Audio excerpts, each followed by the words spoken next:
আপনারা হয়তো ইতিমধ্যে দেখেছেন আদনান আল রাজীবের শর্ট ফিল্ম আলী নিয়ে সোশ্যাল মিডিয়াতে হইচই চলছে। কিন্তু কেনই হইচই? ব্যাপারটা কি শুধু এমন কানে বাংলাদেশি চলচ্চিত্র গেছে জন্যই আমাদের বাঙালি হৃদয় আনন্দে আটখানা হয়ে গেছে, নাকি দেয়ার ইজ সামথিং মোর?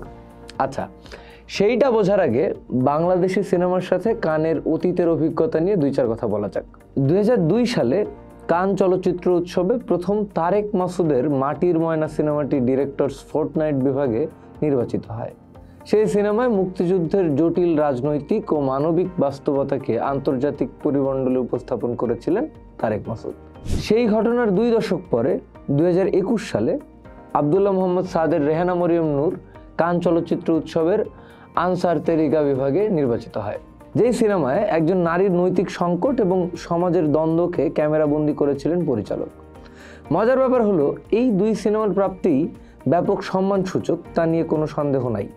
কিন্তু আদনান আল রাজীবের আলীর সাথে এই 2 ছবির তফাৎ, অর্থাৎ কান উৎসব ভ্রমণের তফাৎটা হলো, আলী প্রথম বাংলাদেশি চলচ্চিত্র যা কান চলচ্চিত্র উৎসবের মূল প্রতিযোগিতা বিভাগে জমা পড়া 4781টি স্বল্পদৈর্ঘ্যের মধ্যে নির্বাচিত 11টিতে নিজের স্থান নিশ্চিত করেছে।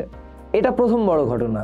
এবং দ্বিতীয় ঘটনা হলো, আলী পাম ডিওর বা স্বর্ণপামের জন্য শেষ পর্যন্ত লড়েছে এবং গতকাল রাতে স্পেশাল মেনশন জিতেছে। যাক, হইচইয়ের কারণ বোঝা গেল। এবার আলীর আলাপে ফিরি। আদনান আল রাজীব পরিচালিত 15 মিনিট দৈর্ঘ্যের ছবিটির গল্প একজন কিশোরকে কেন্দ্র করে। বাংলাদেশের উপকূলীয় একটি শহরে বসবাস করে সে, যেখানে নারীদের গান গাওয়ার অনুমতি নেই। আলী শহরে পাড়ি জমানোর সুযোগ পেতে গানের একটি প্রতিযোগিতায় নাম লেখায়। চমকপ্রদ ব্যাপার হলো, সে নারী কণ্ঠেও গান গাইতে পারে। এই চরিত্রে অভিনয় করেছেন আলামিন। স্বল্পদৈর্ঘ্য সিনেমাটির প্রযোজনা করেছেন বাংলাদেশের তানভীর হোসেন ও ফিলিপাইনের ক্রিস্টিন ডি লিওন। সিনেমাটির line production company run out films. আগেও যা বললাম, কানের ইতিহাসে স্বল্পদৈর্ঘ্য চলচ্চিত্র বিভাগে বাংলাদেশের প্রথম ছবি এটাই। আলী প্রযোজনা করেছে ক্যাটালগ।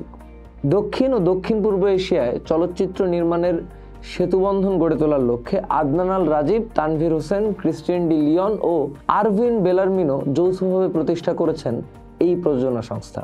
এবং আরেকটা জিনিস, আদনান আল রাজীব এই আলী সিনেমার মিউজিক ক্রেডিটে লালন সাই এবং হাসন রাজার নাম দিয়েছেন।